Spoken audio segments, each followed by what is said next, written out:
Oh, and we lost a hand. So to most people, this would probably look like a pile of junk, but this is my prop collection.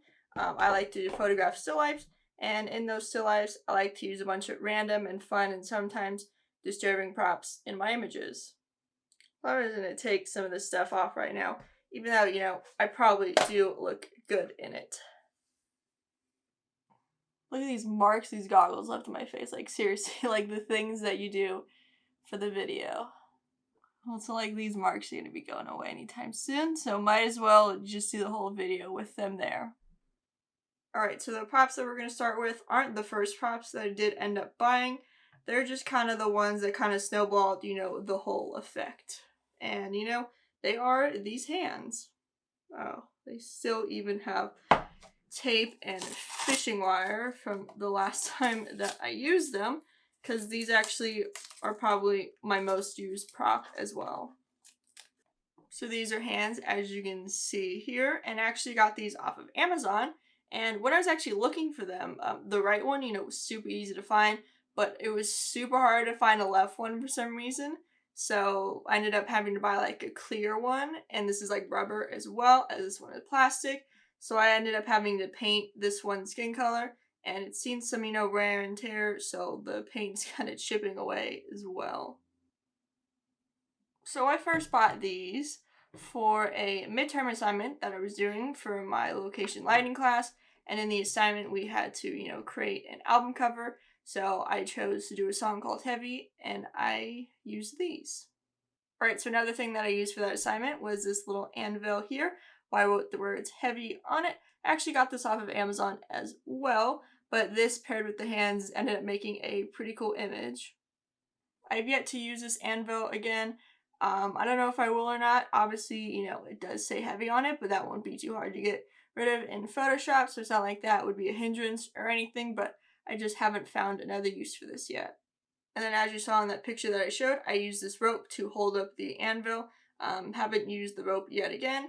I don't know, but I could find a cool use for it. It is kind of like a cool, kind of rustic looking rope, so maybe one day I'll have a use for this again. Alright, so now we're kind of just going to be jumping around a little bit. Got some little toy animals here.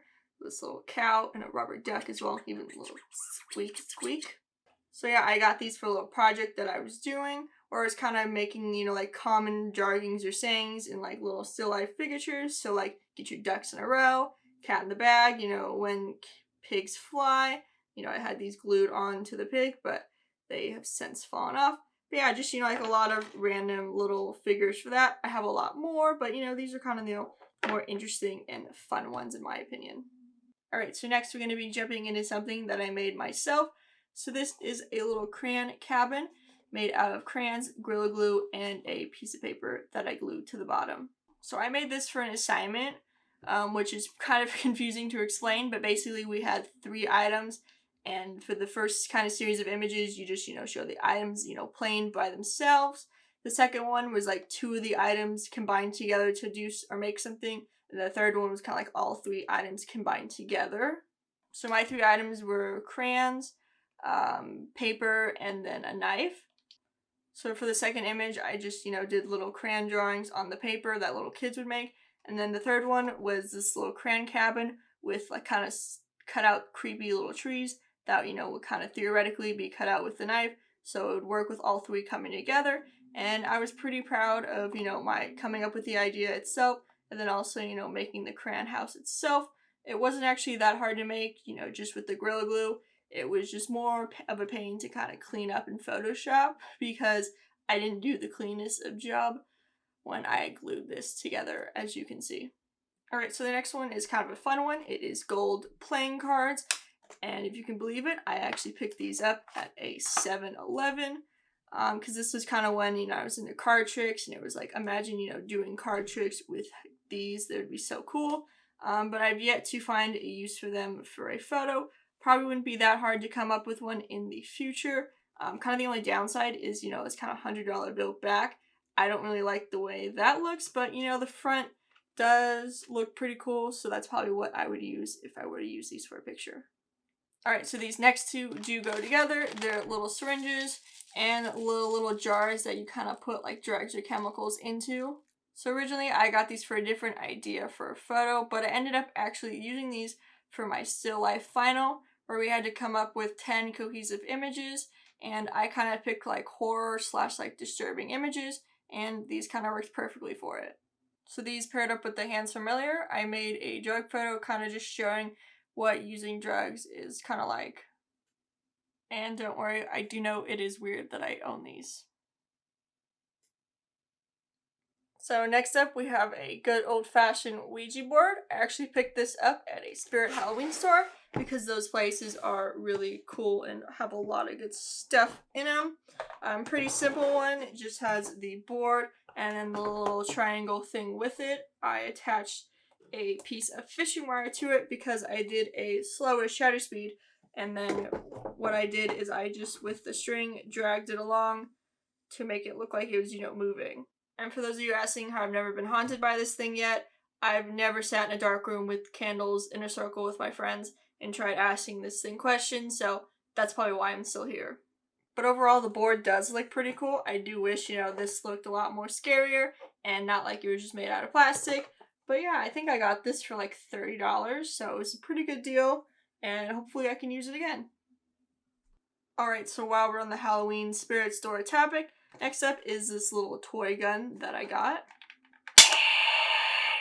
So originally this thing was like a bright orange color, but I ended up spray painting it gold and black on the handle to kind of give it, like that mobster kind of look that they have on their guns.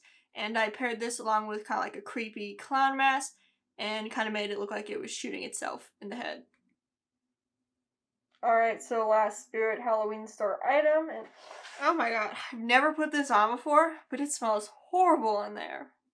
So this was kind of like I was just looking around the store, and it was like, oh, this could work for an idea that I have, for my still life final. Let's try it out. It actually ended up looking pretty cool with the reflective face and everything, so it's a pretty good investment. So next up are some candles. I picked these up from Walmart. Gotta love Walmart, a lot of cheap and good stuff there. But I wanted them to have, like the wax dripping down the side effect, so I lit them and kind of set them on a baking pan, and then when the wax was, dripping off to the side, it kind of melted and dried in these little circles, so I just glued them on with Gorilla Glue. So there are 3 candles here. There were 4, but I have no idea where the 4th one is. It's probably lost somewhere in my house, but I did use these with the Ouija board. And then as you saw in Photoshop, I just kind of used like a smoke blown out effect look to make it look like the ghost did it. Next up is this skull dog here. I picked it up from Target, obviously around Halloween time. It's cool, it even moves its jaw up and down. You can move its head side to side to make it look like it's curious or something. Or you can tilt it all the way upside down if you want to get that full creepy effect there. I do not remember what type of breed this dog is, but when I bought it on the tag, it did specifically say what it was. And there are also other options of dog breeds, so in case you didn't like, this version of the dog, you could get other versions of dead dogs, which is very, very interesting. But yeah, this was another prop that I used for my still life final, so it fit in very well with all the others and was just as creepy. Next up here, we have a one-time prop. It is a smoke grenade. So this is a red one that I got, and I used it for the last picture, as you saw, with the dead dog, which kind of made it give it like that, hellish, effect, which I thought worked pretty well. But yeah, if you never heard or seen of a smoke grenade before, basically it's just a little canister, you pull the tab, and smoke goes everywhere. It lasts for about 5 to 10 minutes. It's pretty quick, so you do want to make sure, you're planned, you don't just like pull this, like, oh yeah, I have time to set this up, because no, this thing works really quick. Obviously this is the tab. Do not want to pull it indoors. I do not recommend doing that, because it will probably be a huge mistake. Also the dye itself would probably just get everywhere and ruin everything, so definitely be careful where you pull this. Only really pull it outside, and probably not in a public space, because I feel like if people saw colored smoke, they'd probably get scared on their own. Next up, we got this skull jar here. I actually did do a video with this one, and you can see the link right up here if you want to watch that after this video.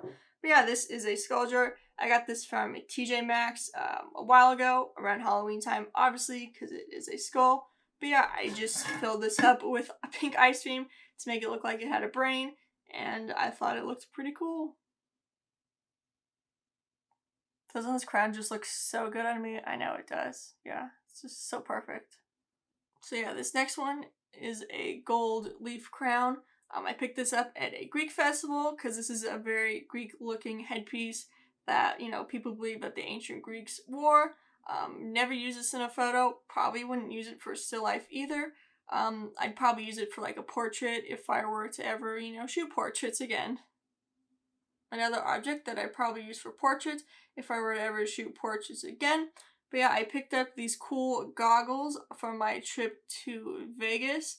I got these at this alien store, only like $30, which was a really good deal.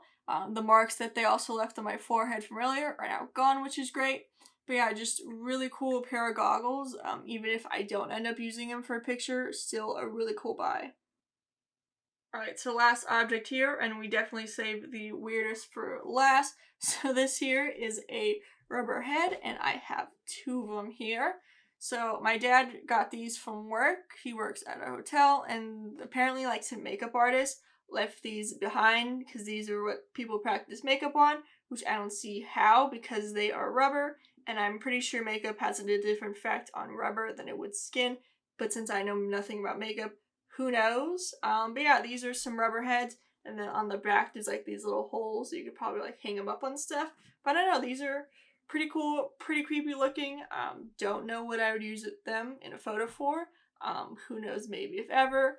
But definitely cool and something that would probably be really hard to find. Like if I came up with an idea, be like, oh well, how do I find a rubber head? So it's kind of like one of those things where it's just, you know, nice to have if I ever do come up with an idea for. But yeah, just definitely very cool and creepy. Who knows, maybe I'll hang them up on my wall if I never find a use for them for a photo. So yeah, that is a look at my prop collection.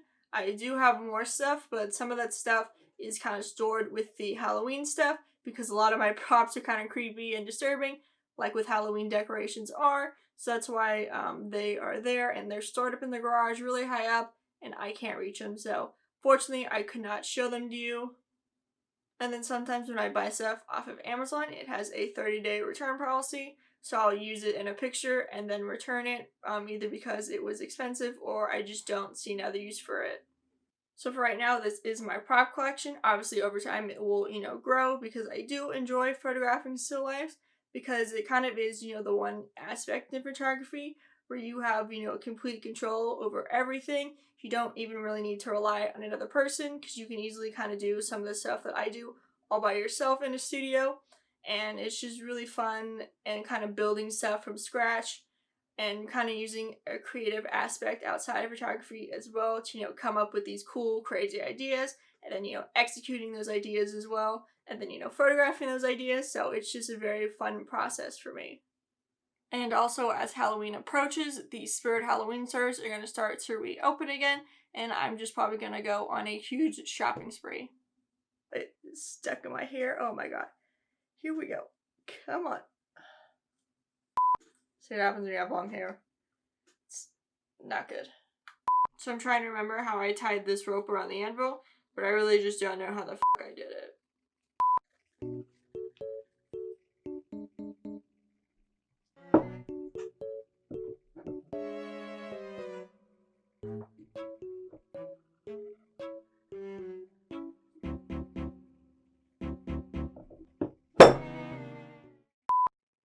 Yeah, this doesn't seem right. Also just realized the age limit on this thing is 8 years or older, and it's like, you know how many movies they made warning people not to fuck with this? And it's like, you know what? 8 seems like that good age for kids to start playing with spirits. Could you imagine if I pulled this and it went off in here? It'd be a fucking nightmare. Oh my god. Collection, and obviously over time. Oh.